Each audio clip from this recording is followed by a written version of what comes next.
안녕하세요. 다둥이맘 노동법의 다둥이 엄마 임세희 노무사입니다. 최근 뉴스 보시면 노동개혁이 일어날 것이라는 기사 쉽게 접하실 거예요. 전문가들로 구성된 미래노동시장연구회가 2022년 12월 12일에 정부에게 노동시장 개혁에 대한 권고안을 제시한 사안인데요. 이 권고안은 크게 근로시간 제도와 임금체계 개편에 대한 내용이 포함되어 있습니다.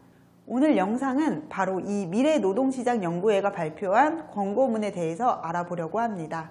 먼저 정부의 이러한 권고문을 내고 있는 미래노동시장연구회 과연 어떤 단체일까요?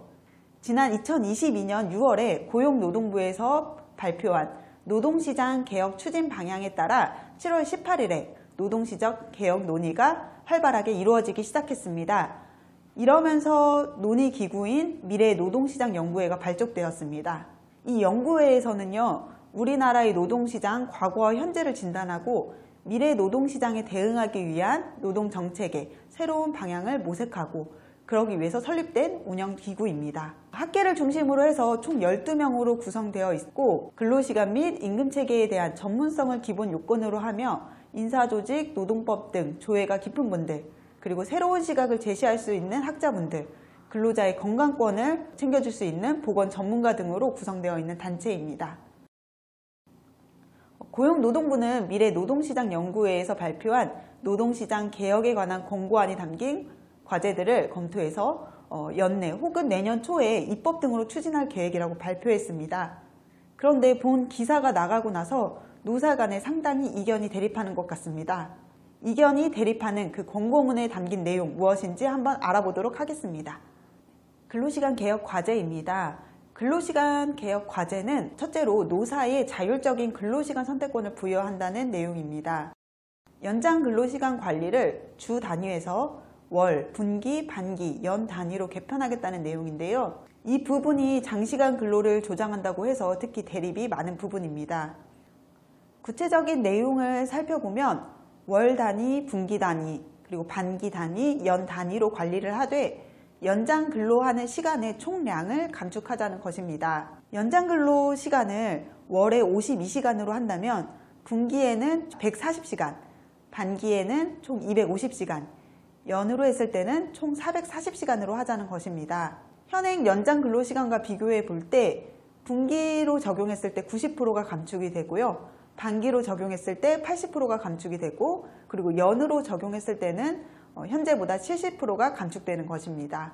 다음으로 유연 근무제에 대한 개선안이 다수 있습니다. 근로자가 근로일 그리고 출퇴근 시간 등을 자유롭게 선택할 수 있는 선택적 근로시간제, 이 제도에 대한 정상 기간을 전체 업종에 3개월 이내로 확대할 것을 권고하고 있습니다.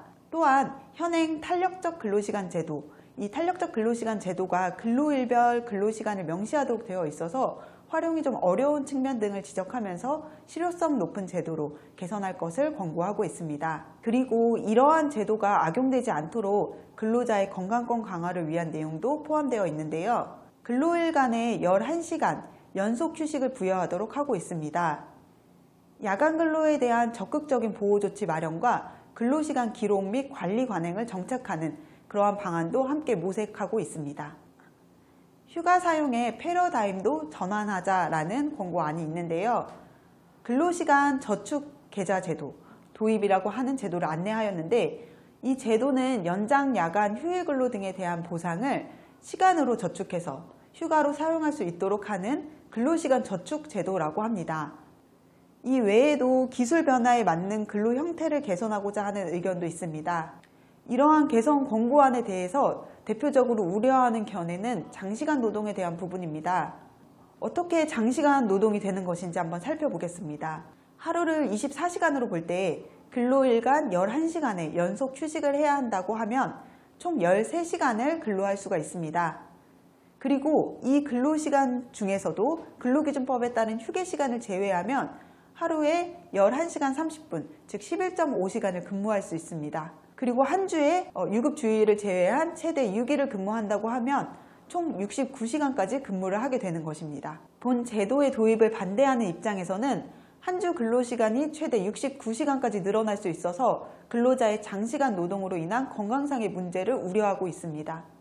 다음 내용으로 임금체계 개혁 과제에 관한 부분입니다. 본 개혁 과제는 중고령자가 계속 고용되면서 청년의 일자리 창출을 뒷받침할 수 있도록 임금체계를 개편하자라는 내용입니다. 첫째로 임금 격차 해소 그리고 공정성 회복을 위해 임금체계를 개편하자라는 내용인데요. 임금체계가 아예 없거나 설계할 여력이 없는 중소기업들을 대상으로 해서 임금체계를 구축할 수 있도록 지원해서 임금체계를 구축해준다라는 내용입니다. 직무나 성과평가 기준으로 그리고 절차를 갖춰서 설립하고 공정하게 평가받고 그리고 보상받을 수 있는 그러한 제도를 만들자는 것이 핵심 내용입니다. 둘째로 임금체계 개편을 위한 법제를 정비하겠다라고 하고 있는데요. 고령 근로자가 계속 고용되면서 청년의 일자리가 창출될 수 있도록 개선하자라는 것입니다. 특히 현행법상 정년이 만 60세로 되어 있어서 국민연금 수급 연령인 만 65세까지의 공백이 발생합니다. 정년 이후에도 계속 고용할 수 있도록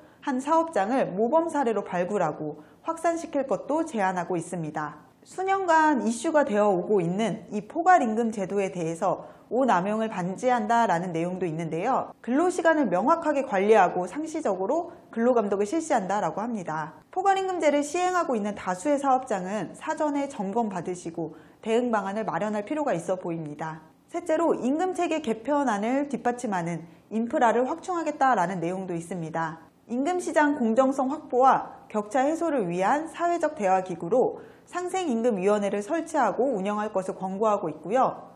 직무별 임금 정보가 제공될 수 있도록 통합형 임금 정보 시스템을 구축해서 활용하는 것 또한 내용에 포함되어 있습니다. 그 외에 추가 개혁 과제로 제시하고 있는 내용이 있는데요. 그 외에도 비정규직이나 정규직, 원청과 하청과 같이 고용 형태나 기업 규모에 따라서 근로조건이 격차가 있는 사업장들이 있습니다. 이러한 격차를 해소하고 상생할 수 있는 방안을 모색하도록 권고하고 있으며 디지털 시대에 맞는 생산과 소비 변화 등을 고려해서 다양한 고용 형태 등장에 대응한 노동법제 마련을 모색해야 한다고 권고하고 있습니다. 노사 자치 원칙을 정착시킬 수 있는 법 제도 개선이 필요하다고 보며 근로자 대표제와 취업규칙 제도 개선 방안 등을 검토하도록 권고하고 있습니다. 마지막으로 노동시장에 활력을 제고할 수 있는 그러한 정책을 강화하도록 권고하고 있는데요.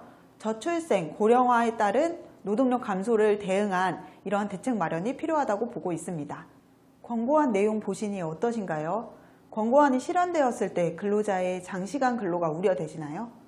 아니면 근무 시간을 유용하게 활용할 수 있어서 긍정적으로 바라보시나요? 아마 본인이 처한 환경이나 상황에 따라 도입됐을 때 우려되는 부분과 기대되는 부분이 있으실 겁니다. 앞으로 이 내용들이 어떻게 입법화되고 추진될지는 좀 더 지켜보아야 할 것 같습니다. 관련해서 진행 상황을 보면서 또 영상 올릴 수 있도록 하겠습니다. 감사합니다.